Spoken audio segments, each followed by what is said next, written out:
Chimandasya Ganangana Salakaya Chaksusimilita Yena Tasma Sri Gurave Namo Sri Chaitanya Manobishta Stapita Yena Bhutale Sayarupa Kadama Yadadati Sapadantika Bandiham Sri Guru Sita Padakamala Sri Guru Vaishnavascha Sri Rupam Sakayata Sakana Raguna Vitata Vita Sajiva Sadvaita Savadutta Prajana Sata Sri Krishna Chaitanya Deva Sri Radha Krishna Padasahagana Lalita Sri Vishaka Vitamscha He Krishna Karuna Sindhu Dinabandhu Jagatpati Gopisa Gopika Kanta Radha Kanta Namastate Tapta Kanchana Gorange Radha Vrindavaneshwari Vishabhan Sutadevi Pranamami Hari Priye Krishnaya Vasudevaya Devaki Nandanaya Cha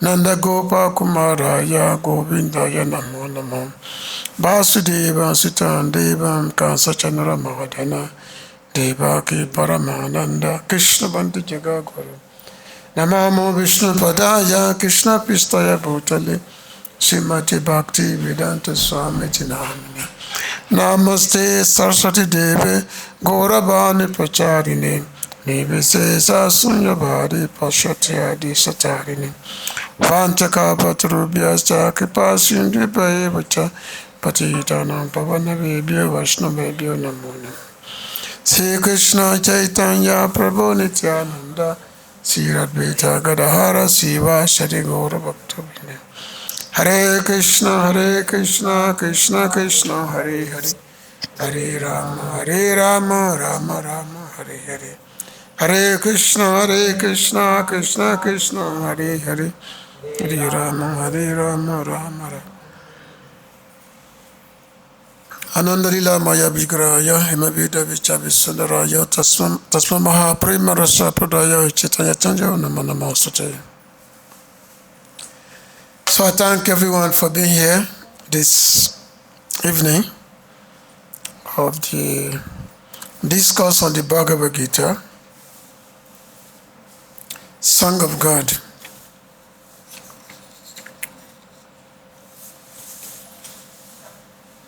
And I thank those who are listening from the Vrindavan TV.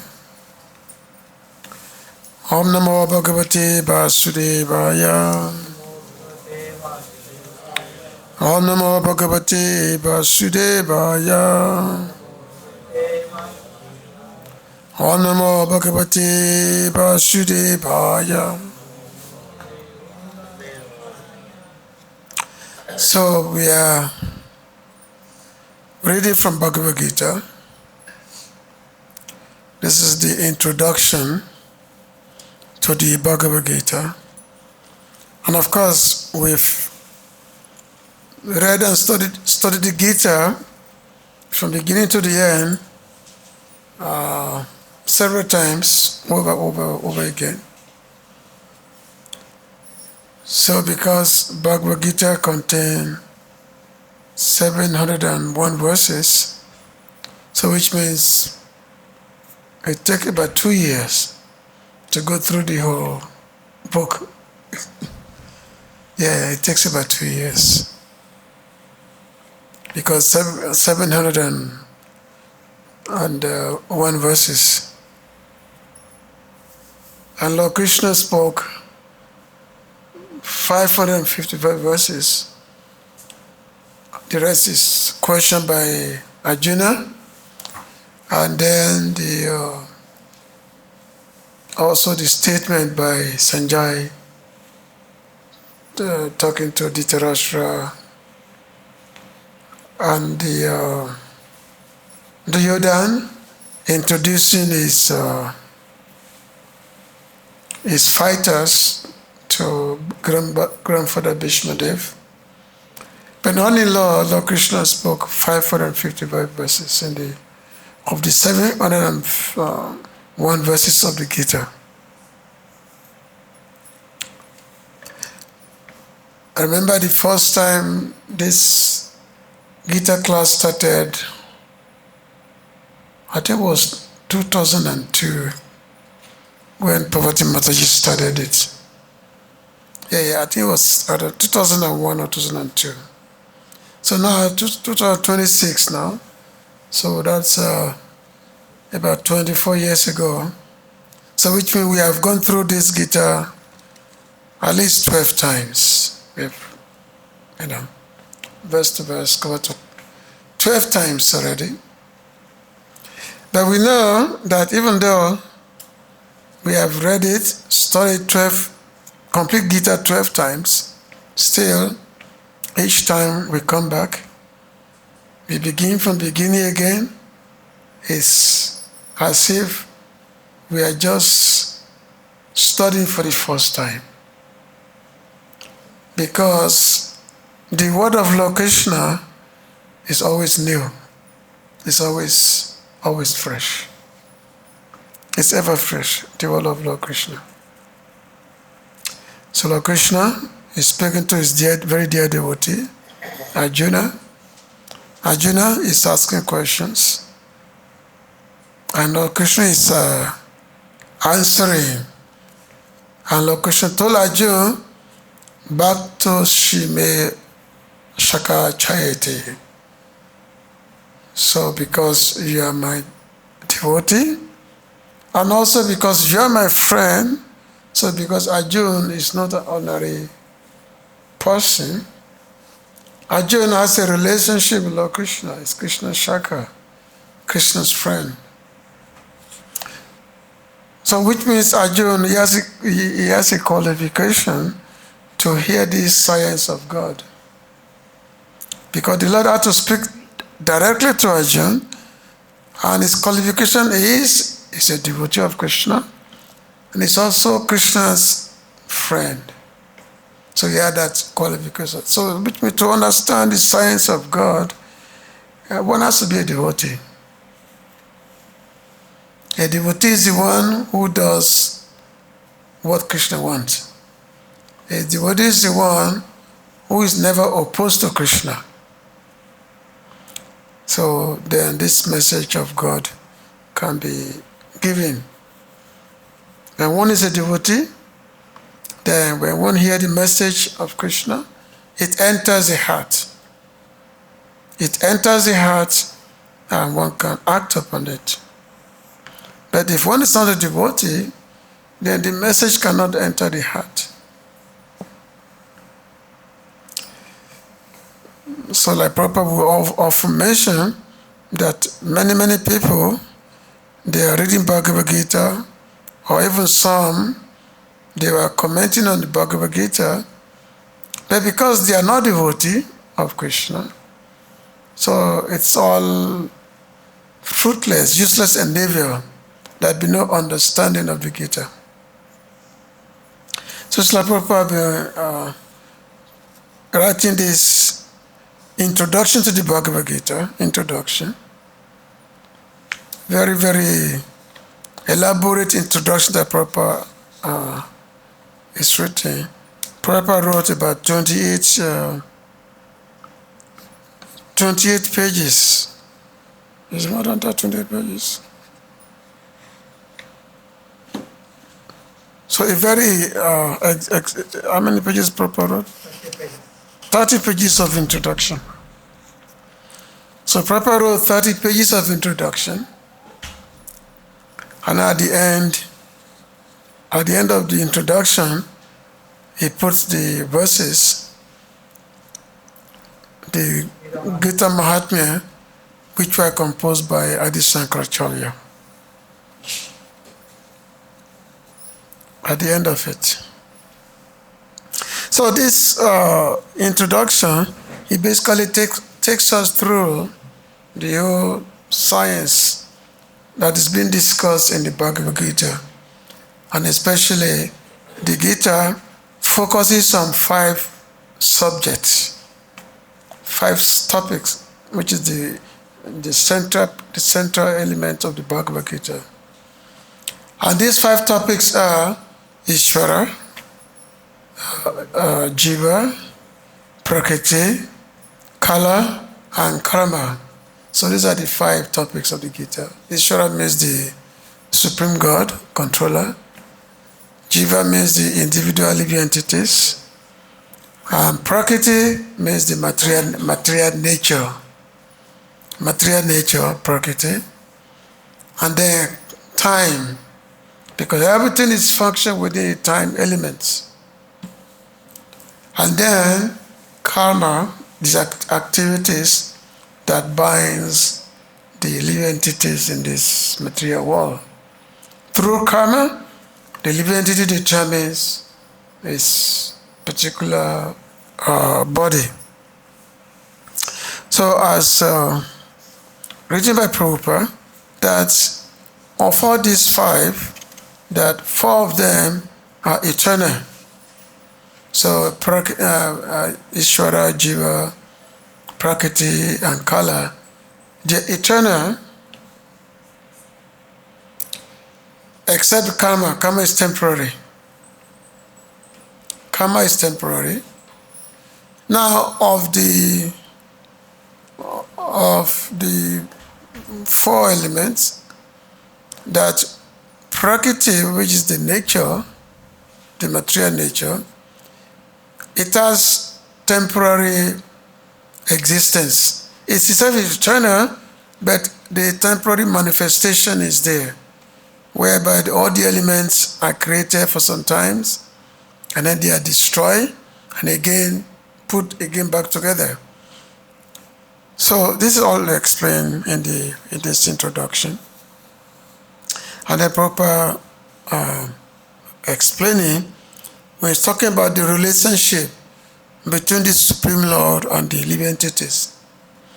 Now, the Ishvara and Jiva, they are both eternal, and they both have eternal constituents. They are both spiritual energy. Both spiritual energy, but one is Vibhu and the other one is Anu, which means one has unlimited potency. Everything is coming from him, whereas the other individual Jiva is a spark coming from the Supreme Whole. Like in the chapter 15, when Lord Krishna said that Mamai Vaso Jiva Loke, Jiva Bhuta Sanatana, that the Jivas are my eternal fragmented parts. And then the Lord said, Aham Bija Pradapita, that I am the seed-giving father of all living entities. Which means, when we say living entities, means all entities, not just human. That also comes to animals, because they are also living entities. And of course, there are different grades of living entities, different gradations. There are some with lower consciousness, developed consciousness, and there are some with higher consciousness. But they are everyone. It doesn't matter from the lowest to the highest. They are coming from the Lord. And the Lord say, Aham Bija Pradapita, Aham the seed giving, I'm the Peter of everyone. Seed giving Father. So now there's a relationship that is there between the living entity and the Supreme God.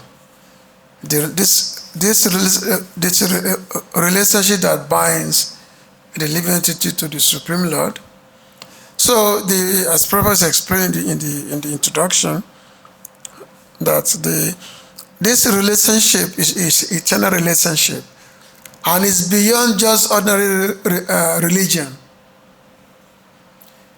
Because it's not just being religious, because it's not being particular religion is something which is actually based on faith. Religion is based on faith. And faith is such that it can change. One can always change one's faith. It's not unusual to see someone professing to be belonging to a particular faith, like let's say I am a Muslim, or I am a Christian. And then the person can change the faith. He can say, oh, tomorrow, I'm a Muslim yesterday, now today I am a Christian. Or I'm a Hindu, now I become a Christian. Just like sometimes I see on YouTube, I've seen so many persons who say that, oh, I was previously a Hindu, I was previously a Brahman priest. Now I've seen the light, I became a Christian because I've seen the light. So many of those people are there. And vice versa, just like many of us who came to ISKCON, journey coming from the West. So many of us, we had a particular religion. We belong to a different religion. Many of us, primarily Christianity, some Islamic. But we changed our understanding because of introduction to the higher philosophy. So we changed it and we became, devotee of Krishna. So that is there. But the real religion is not something that just depends on faith. So and Prabhupada is actually giving a very deep elaboration that it's something that is actually beyond faith.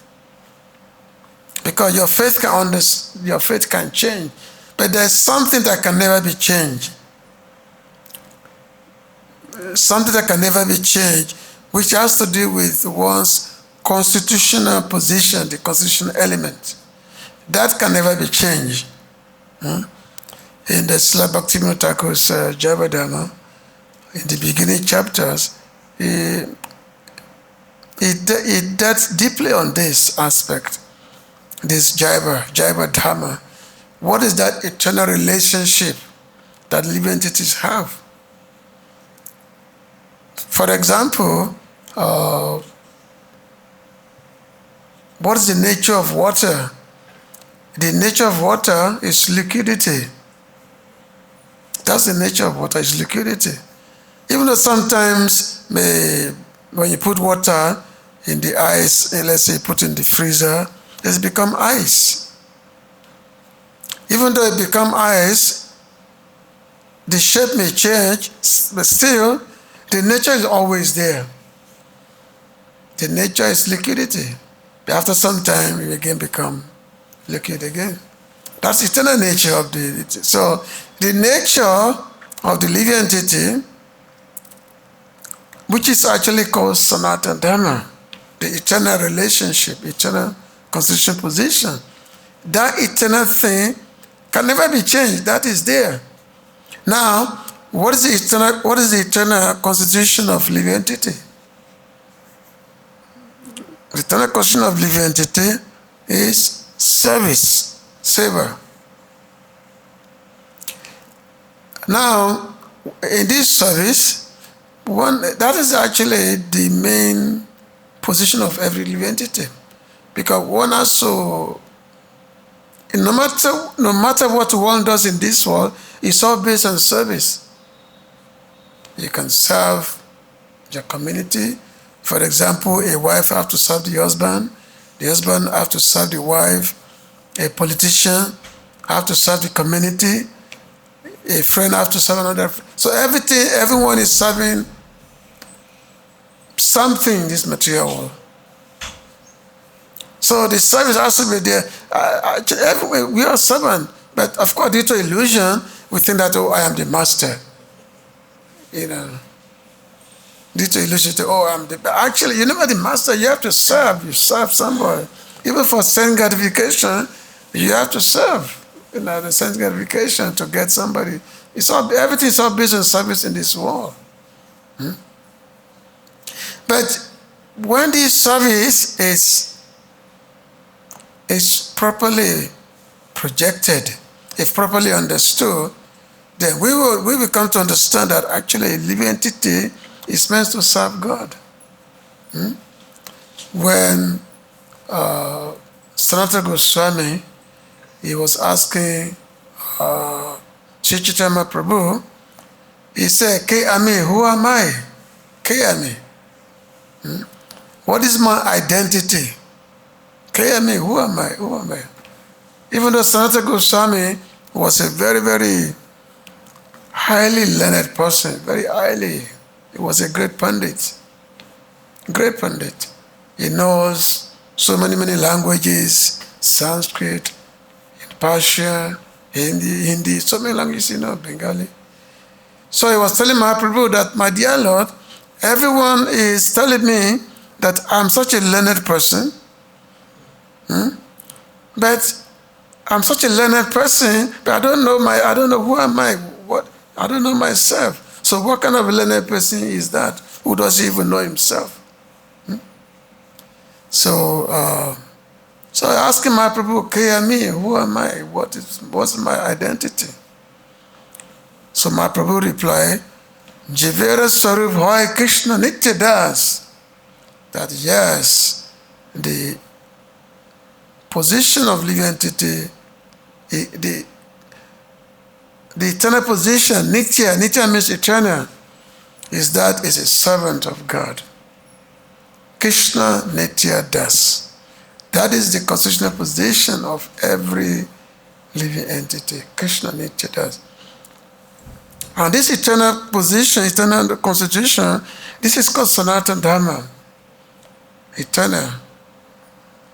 And Sanatana means that which has no broken. Because it's not so, because Dharma is Dharma, which is duty. It has a temporary nature, but Sanatana Dharma, there's no temporary nature. It's eternal thing. It's always existing. It's always in existence. Like Srila Prabhupada in the previous, when he was quoting, he was quoting Sri Ramanujacharya,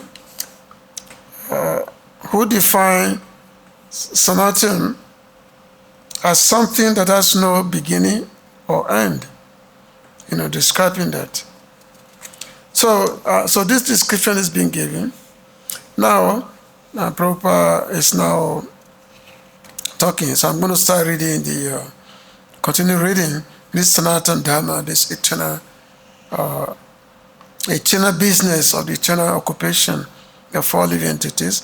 Now we're going to start reading from the chapter, from page 17, the continuation of this point, this eternal versus non-eternal. So Srila Prabhupada said, non-eternal, non-Sanatana religious faith may have some beginning in the annals of human history, but there is no beginning to the history of Sanatana Dharma because it remains eternally with the living entities. Insofar as the living entities are concerned, the authoritative sastras state that the living entity has neither birth nor death. In the Gita, it is stated that the living entity is never born and it never dies. It is eternal and indestructible, and it continues to live after the destruction of his temporary material body. In reference to the concept of Sanatana Dharma, we must try to understand the concept of religion from the Sanskrit root meaning of the word. Dharma refers to that which is constantly existing with a particular object. This is verse 2. We conclude that there is heat and light along with the fire.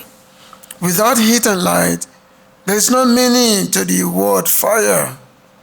Similarly, we must discover the essential part of the living being, that part which is his constant companion. That constant companion is his eternal quality, and that eternal quality is his eternal religion. So talking about the nature of the living entity, like from the Bhagavad-gītā chapter 2, whereby the Lord said, Najayato namrita namriti nakadachi. No birth and no death. Naya bucha ajo nitya sashatoyam purano na anyate ayamanisariri. So Lord Krishna is telling Arjuna this way. He's unborn, there's no birth, there's no death. Aja is not born. Nitya means eternal. That is the nature of the living entity. The living entity is eternal, but we should not confuse that with the covering of the living entity. The covering. The covering is temporary. This material body is a covering. But the real person is what is inside the body, which is the soul. That is eternal. That is eternal. The real person. That's eternal. But the covering is temporary. What's that? Matras spasatu konteya, sitoshno sukadukada, agama paino titias, 37 na barata. So Lord Krishna is telling Arjuna that just as there is a winter and summer season, and the winter and summer season is there, but there's the existence is there. So a person will go from one environment, one existence to another existence. So therefore, a person of knowledge have to tolerate that movement, which means moving from one body to another body. That must be tolerated, as Lord Krishna is saying. So the eternal nature, the eternal reality of the living entity, that must be understood. And that eternal reality is that the living entity is part of God, and his nature is the real nature, which is eternal, is to be a servant of God, not otherwise. Now, opposite of that is that one become a servant of Maya.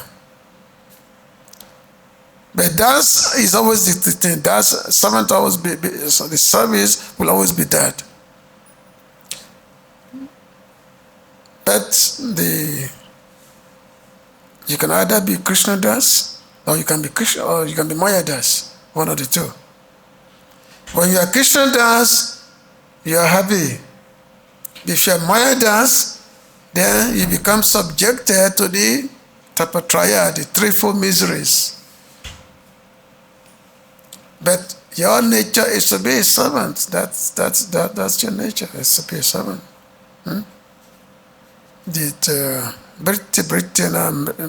Britya means also means to be a servant. Like in Chitamita, Kavira Goswami, he said, Ekale Ishvara Krishna Harasobo Britya. That only one person is the controller. Ekale, only one person, and that's Krishna, God. And everybody else is a servant. Harasobo Britya. Everyone else is a servant. You may want to say, I'm not a servant, but you're a servant. How can you not be a servant? You're a servant of everyone else. There was one time, it's actually a real story. One time, Prabhupada was supposed to meet one big person, one big minister. He was supposed to meet this big minister. They had an appointment to meet this minister. And then, so they went to the office. They met the secretary that they have appointment to see the minister. So the secretary said that the minister is in this inner office, that they should wait in the outer room. Normally, every big office has got that, whereby there's inner office, and then the outer room is there, whereby you in a waiting room. So they sat and waiting for the minister to come out, or to send a message that they should come in. But they were waiting for a long time. They were waiting for a long time, and the minister was not coming out. There was no message being sent, waiting for a long time. So they were wondering why the minister is not coming out. And then somebody opened the door. When they opened the door, so they find that the minister, he was on his foreleg. And then his grandson was sitting on his back, was sitting on him, directing him to move this way, move that way, like a horse, directing him to move this way, to move that way. So the minister, even though being a commander is a great person, being a commander of so many people, but at the same time, he became subservient to his grandchild. And that is giving him greater happiness. He's enjoying that. He actually relished that, being told what to do by his grandchild than many people who are simply waiting in line to get his favor. So we can see. There is a great happiness when one understand, when one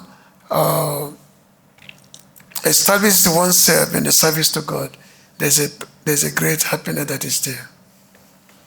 But if you don't render service to God, you render service to Maya, of course you become subjected to the torment of Maya. Sometimes you are happy and sometimes you are not. So that is a reality. So when Sanatana Goswami asked Sri Chaitanya Prabhu about the swarup of living entity, of every living being, the Lord replied that the swarup or constitutional position of the living being is the rendering of service to the Supreme Personality of Godhead. If we analyze this statement of Lord Chaitanya's, we can easily see that every living being is constantly engaged in rendering service to another living being. A living being serves other living beings in various capacities. By doing so, the living entity enjoys life. The lower animals serve human beings as servants, serve their master. A serves B master, B serves C master, and C serves D master, and so on. So everybody is engaged in service, in one kind of service or the other. Everyone is engaged. Can anybody deny that? Even though you may say that, I'm retired, I no longer engage in any kind of service. Yeah. But that's not true, because you're retired in your home, and let's say you're a person, and then you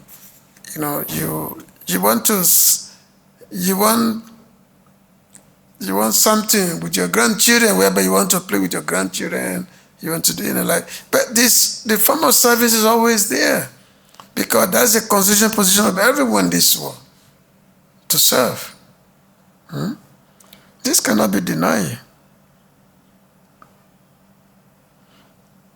Under these circumstances, we can see that one friend serves another friend. The mother serves the son. The wife serves the husband serves the wife, and so on. if we go on if you go on searching in this spirit, it will be seen that there is no exception in the society of living beings to the activity of service. The politician presents his manifesto for the public to convince them of his capacity for service. You want to be a politician means you say, I want to serve the humanity, so people should vote for you. The voters, therefore, give the politician their valuable votes, thinking that he will render valuable service to society. The shopkeeper serves the customer, and the artisan serves the capitalist. The capitalist serves the family, and the family serves the state in the terms of the eternal capacity of the eternal living being. In this way, we can say that no living being is exempt from rendering service to other living beings. And therefore, we can safely conclude that service is a constant companion of the living being, and that the rendering of service is the eternal religion of the living being. Sanatana Dharma, the rendering of service. But what kind of service you want to render? If you want to render service, then you should render the service that will give you eternal relief, that will give you eternal happiness.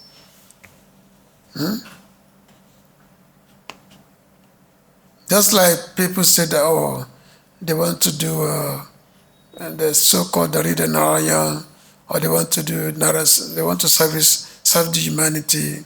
There have been people have many different conceptions of what service to render. But what kind of satisfaction one is going to get? Because we know that even the many politicians who think that they have to serve the humanity, but they're always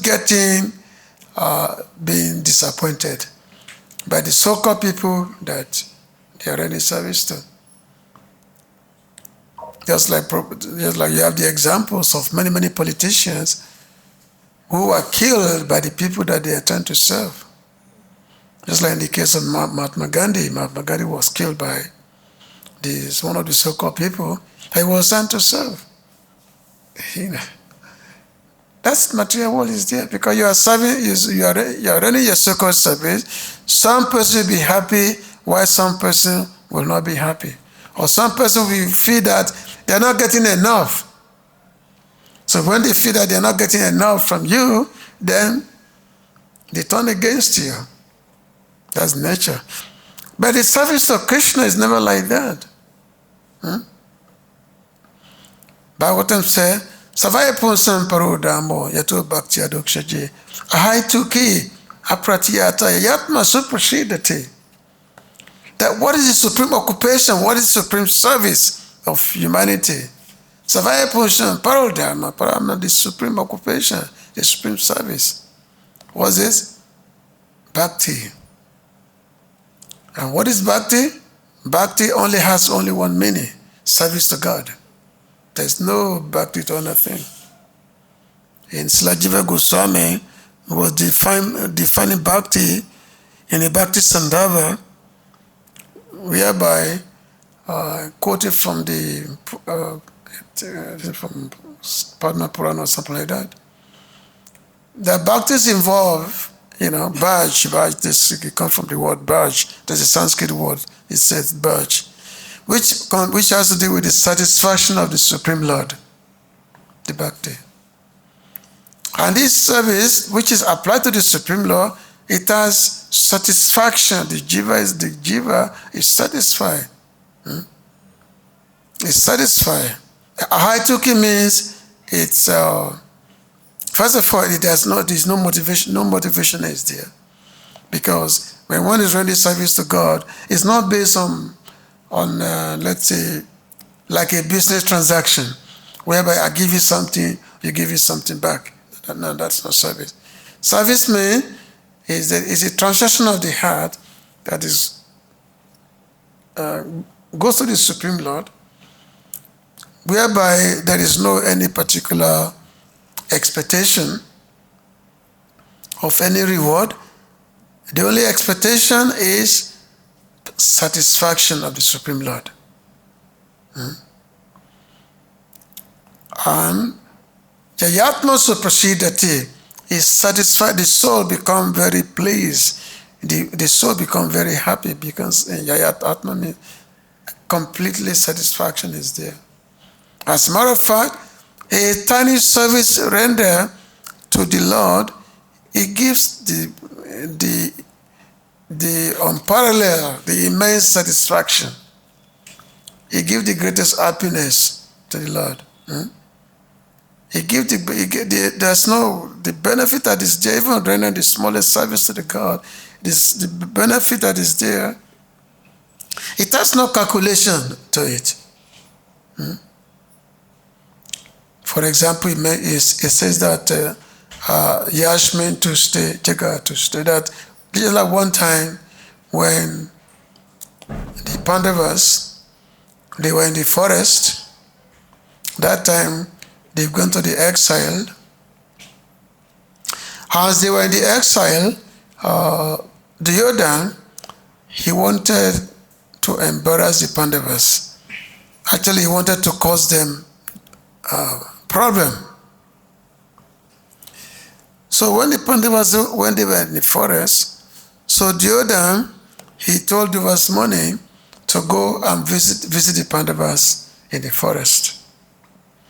And specifically, he told Duvasmuni to go to the forest at a certain time, because that particular time the Pandavas they finished eating.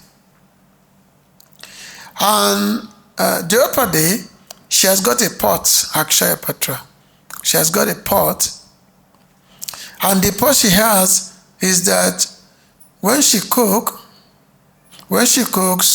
she can feed unlimited numbers of people with it.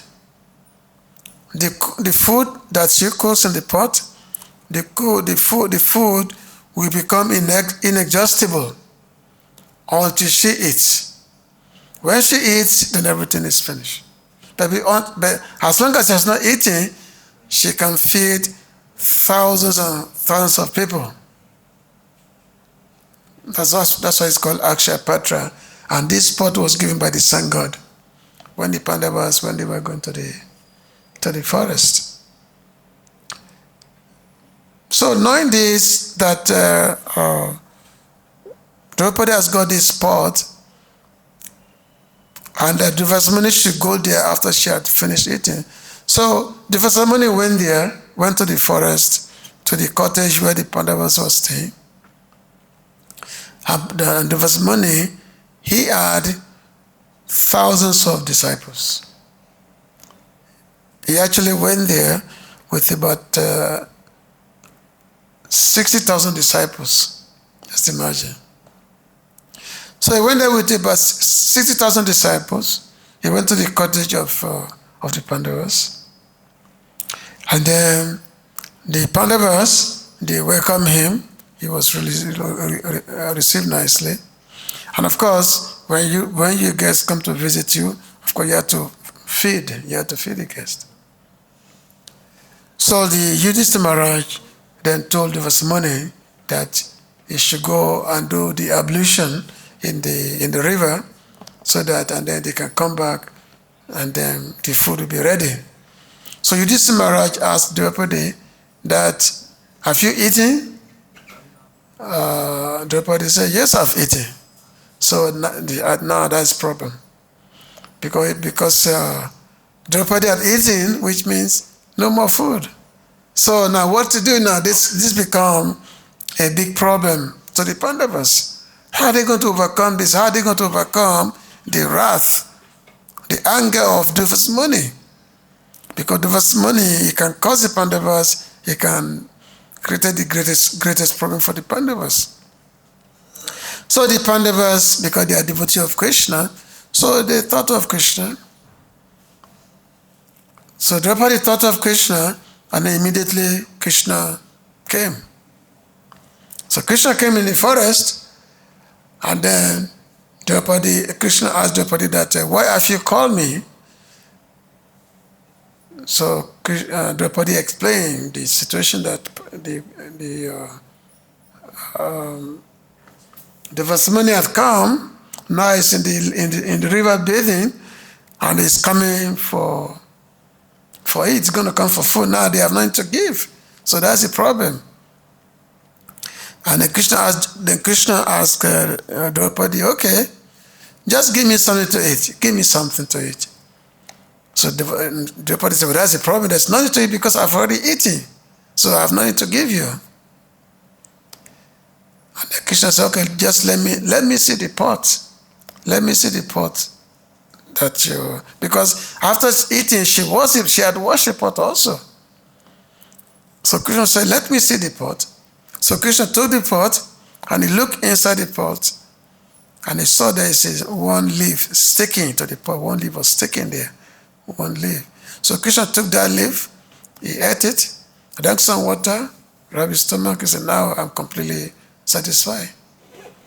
He has been touched to Jagat, so that if he's satisfied, the whole world is satisfied. So Krishna said that I'm completely satisfied. So there was money, and all his disciples, they fed themselves completely full to the brim. They fed themselves completely full to the brim, and then there was somebody said that we are so full. How can we go to the Pandavas to go and eat when they were so full? So they just ran away. Yeah. And of course, somebody realized that this must be Krishna's interference. So in this way, even a little offering to the Lord is satisfied. And of course, the offering is when the offering is done with bhakti, then Krishna is satisfied. And when Krishna is satisfied, everything is satisfied. So that's the nature of bhakti. So the service is that yes, Tato Bhakti Adokshaji, Ahatuki Apratyatya. So I just read one more paragraph and then the end.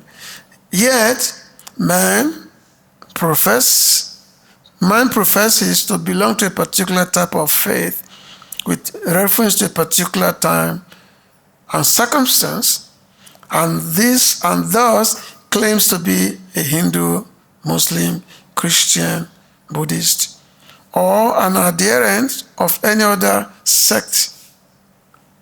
Such designations are non-Sanatana Dharma. A Hindu may change his faith to become a Muslim, or a Muslim may change his faith to become a Hindu, or a Christian may change his faith, and so on. But in all circumstances, the change of religious faith does not affect the eternal occupation of rendering service to others. The Hindu, Muslim, or Christian, in all circumstances, is a servant of someone. Thus, to profess a particular type of faith is not to profess one's Sanatana Dharma. The rendering of service is Sanatana Dharma. So this is what we have to be cognizant of. This eternal, because we are servants. That's what we have to be cognizant of. That yes, we are servant. As I said earlier, they want to be servant of what? Servant of God. And it doesn't matter what religion you belong to. It doesn't matter what faith you profess yourself to be. Just like Prabhupada said, that you don't have to change yourself to come to Krishna consciousness. It doesn't matter what religion you belong. You can call yourself a Christian. But if you serve God, that is your eternal occupation. The main thing is that you can be a lover of God. It doesn't matter what faith you belong to. It has to do with this. This is the thing. So, so that's what we should be. We should be mindful of this eternal religious principle. So I will stop here. So I guess you can mark where I stop, so that the next person can begin from there. I stop here. So any question, anything like that? Yes. Yeah. When we read the sloka, the first paragraph, regarding the fire heat examples, if dharma is an eternal quality, Yeah. heat is fire. Yeah. Why do living entities appear to be for God or act contrary to this nature in the daily life? Yeah, just like it's like my Prabhu was telling Santa Goswami that it's a Jivere Swarup Oi, Krishna, but he said that but Anadi Bhaimukha, when the living entity turn their back towards Krishna, then they forget. They become forgetful of their eternal nature, of their eternal constitutional position, which is to serve Krishna. So that they forget, that forgetfulness. That is what is. And when there's that forgetfulness, then you become a bad jiva. You become a bad jiva. But when the living entity become fortunate, a fortunate jiva, he come across a sadhu who will remind him about this eternal nature that yes, you're a servant of Krishna. Take it up again. But because of turning the ones back towards Krishna, they won't become forgetful. And this has been there since beginning of time, since eternity. This forgetfulness. Because the jiva is coming from Tatastha region. Tatastha, the marginal potency of Krishna.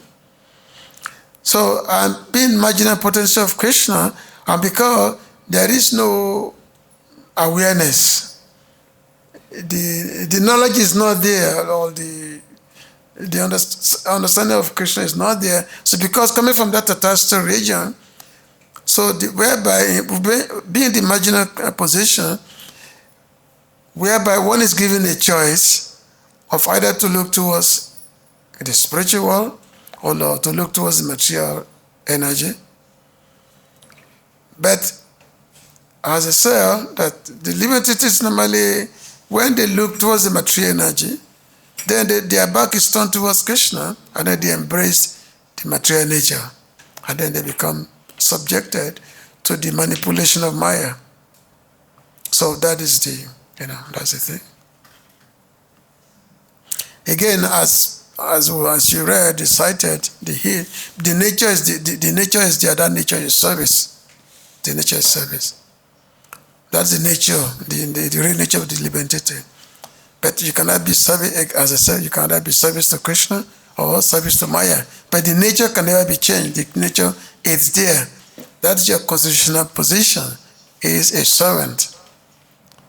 So you want to be servants of Krishna or you want to be servants of Maya? It's one of the two. Generally, we are servants of Maya. Generally, that's why in material world, we are Maya does.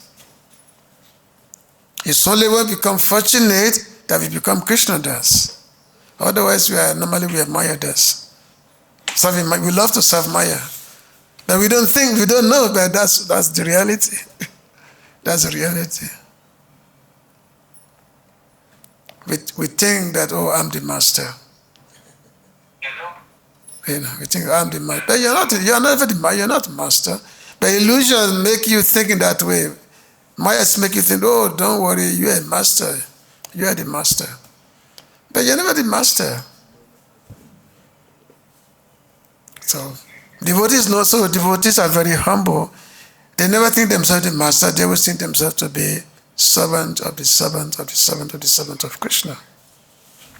That's the devotee's mentality. All right. So thank you very. One more question, Prabhu. Oh, okay. Regarding the quotation, Araituhi Apradigata, unmotivated, uninterrupted. Yeah. How can we distinguish between someone performing unaided devotional service or someone performing for distinction, faming, for fame? How can we distinguish? Yeah, because unallowed devotional service, that is attract Krishna, whereas if one is doing conditional or artificial, like you do, conditional means that I want something. Hare Krishna,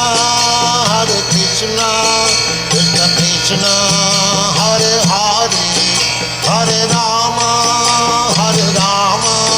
Rama Rama, Hare Hare, Hare Krishna, Krishna.